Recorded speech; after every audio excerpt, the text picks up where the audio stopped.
नमस्कार, मैं हूं विवेकानंद शर्मा और आप देख रहे हैं कल आजकल के न्यूज़। और आजकल चर्चा में है एक ऐसा विषय जिसको लेकर अनेक जगह ये कहा जा रहा है कि अंतर्राष्ट्रीय स्तर का षड्यंत्र रचा जा रहा है और विषय है हलाल सर्टिफिकेशन का। जी हाँ, विश्व भर में अर्थव्यवस्थाओं को प्रभावित करने वाला ये एक नाम हलाल सर्टिफिकेशन क्या है, कैसे इसका प्रभाव पड़ रहा है। और विशेषज्ञों का ये कहना है कि ख़ास तौर पर हिंदू समाज में खटीक जाति जो है, खटीक समाज जो है, उसको लेकर अंतर्राष्ट्रीय स्तर पर बहुत बड़ा षड्यंत्र रचा गया है। उस खटीक समाज को एक प्रकार से कहा जा सकता है कि बेरोजगार करने के लिए, उसको सड़कों पर लाने के लिए ये षड्यंत्र किसने रचा है, क्या है हलाल सर्टिफिकेशन और इसका क्या प्रभाव पड़ने वाला है। इन विषयों पर चर्चा करने के लिए आज हमारे साथ हैं प्रताप भानु सिंह जी शेखावत। प्रताप भानु जी, आपका बहुत बहुत स्वागत है। धन्यवाद। प्रताप भानु जी सामाजिक कार्यकर्ता हैं और अनेक राष्ट्रवादी विषयों को लेकर आप योजना रणनीति बनाते हैं, मंथन करते हैं और उसकी क्रियान्विति में भी महत्वपूर्ण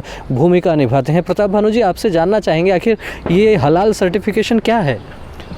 मैं आपको बताऊं, ये एक योजनाबद्ध तरीके से सरकार जो अपने व्यापारियों का पैसा है किस तरीके से एक मुस्लिम समाज की संस्था के पास पैसा जाए, उसकी एक योजना है जी। तो इसके अंदर मुख्य रूप से क्या है कि भारत के अंदर 3 संस्थाएं बनी हुई है जो हलाल सर्टिफिकेट जारी करती है।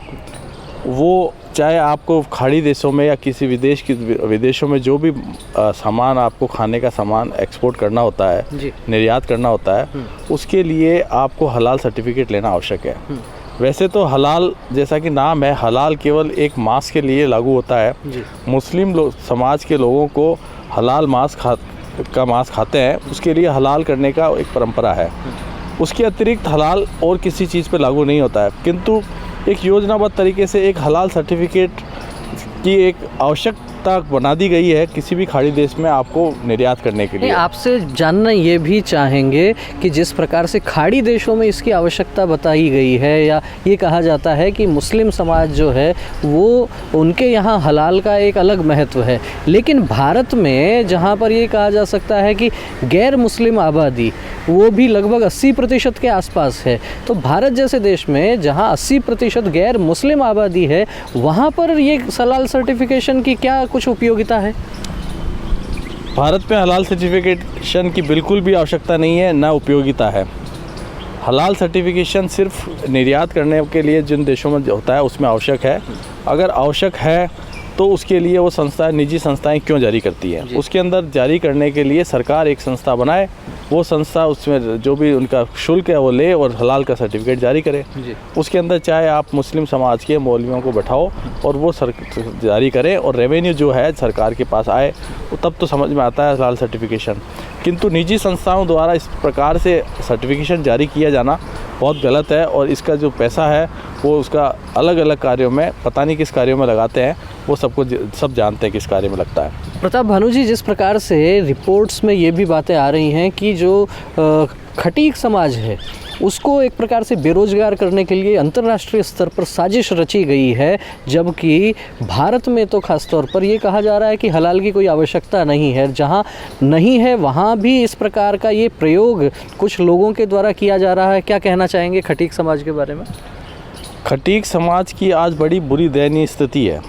उनके साथ सबसे ज़्यादा अत्याचार हो रहा है, क्योंकि आज जो भी मांस है, चाहे बकरे का हो चाहे किसी का भी हो, मांस जैसे एयर इंडिया के अंदर किसी प्रकार का अगर मांस लिया जा रहा है तो एयर इंडिया ने कह रखा है कि हमें हलाल सर्टिफिकेशन का मांस चाहिए।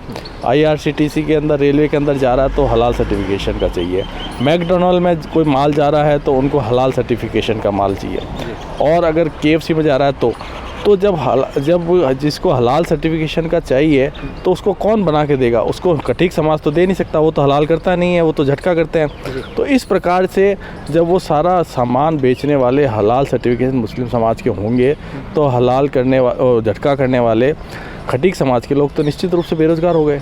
उनके पास तो अब कोई काम ही नहीं बचा करने के लिए, क्योंकि जब एयर इंडिया आपसे नहीं ले रहा है, आपसे रेलवे नहीं ले रहा है, आपसे मैकडोनल्ड नहीं ले रहा है, KFC नहीं ले रहा है और दूसरी जो भी रेस्टोरेंट्स हैं, इंटरनेशनल चेन्स है, वो आपसे नहीं ले रही हैं, तो आपको कैसे मिलेगा? आज मैं रेलवे में सफ़र कर रहा हूँ, मुझे या आपको फोर्सफुल्ली आपको हलाल का खाना पड़ेगा या आप मत खाओ।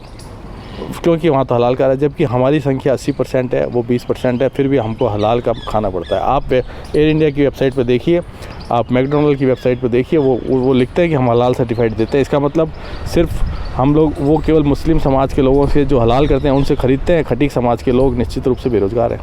प्रताप भानु जी, जिस प्रकार से आपने कहा कि केवल मुस्लिम समाज जो हलाल करता है उसी से मीट खरीद के, और रेलवे में या एयरलाइंस में या अनेक जो बड़े ब्रांड हैं उनमें काम में लिया जाता है, तो खटीक समाज को बेरोजगार करने का जो ये षड्यंत्र रचा जा रहा है। लेकिन आपसे जानकारी ये चाहेंगे कि जिस प्रकार से देश में राष्ट्रवादी सरकार है, नरेंद्र मोदी की सरकार है, भारतीय जनता पार्टी की सरकार है, उस सरकार के होते हुए भी इतना बड़ा षड्यंत्र जो रचा जा रहा है, कहीं ना कहीं ये कहा जा सकता है, अनेक लोगों का तो ये मानना है कि इस प्रकार के निर्णय, इस प्रकार के कानून तो तब हुआ करते थे जब देश में मुगलों का शासन था।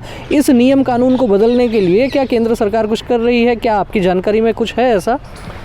मैं आपको बताऊं, ये निश्चित रूप से सरकार इसके अंदर कुछ कर रही है। जैसे पूर्व में लोकसभा में भी हलाल सर्टिफिकेट का जाता, क्योंकि IRCTC रेलवे की जो IRCTC है वही लोकसभा में भोजन सप्लाई करती थी, किंतु अभी जानकारी मिली है कि वहाँ इन सब चीज़ों की लागूता समाप्त कर दी गई है। तो मुझे लगता है वहाँ इसके ऊपर कुछ कार्रवाई हुई है।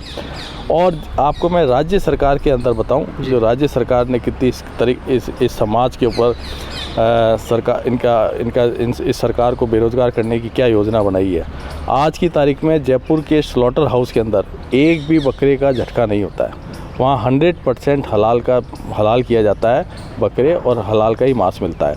आज वहाँ पे अगर कोई झटका करने वाले हैं और या झटका करने वाले मांस लेना चाहते हैं, उनको एक किलो भी नहीं मिलेगा, सिर्फ और सिर्फ वहाँ पे हलाल का मांस मिलता है। इस प्रकार से एक योजनाबद्ध तरीके से इस खटीक समाज जो प्राचीन काल से यही काम कर रहा था, उन सब लोगों को बेरोज़गार कर दिया गया है, और वो किसी काम के लिए बेचारे दर की ठोकरें खा रहे हैं। तो ये थे हमारे साथ में प्रताप भानु जी, और इन्होंने जिस प्रकार से जानकारियाँ दी इस विषय को लेकर, इनका ये भी कहना है कि जिस प्रकार से जयपुर की जो स्थितियाँ हैं वे भी बहुत भयावह स्थितियाँ हैं, या ये कहा जा सकता है कि अधिकांश लोग तो अभी अंधेरे में हैं, उन्हें वास्तविकता का भी पता नहीं है।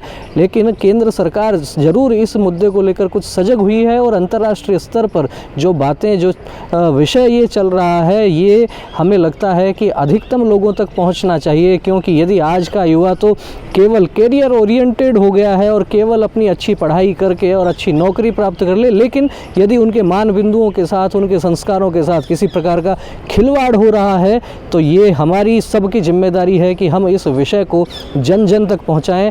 यदि आपको हमारा ये विषय अच्छा लगा हो तो आप कमेंट बॉक्स में आप हमें अपने विचारों से अवगत करवाइए, और साथ में इस विचार को आगे बढ़ाने के लिए इस चैनल को सब्सक्राइब कीजिए, अपने विचार कमेंट बॉक्स में शेयर कीजिए। बहुत बहुत धन्यवाद।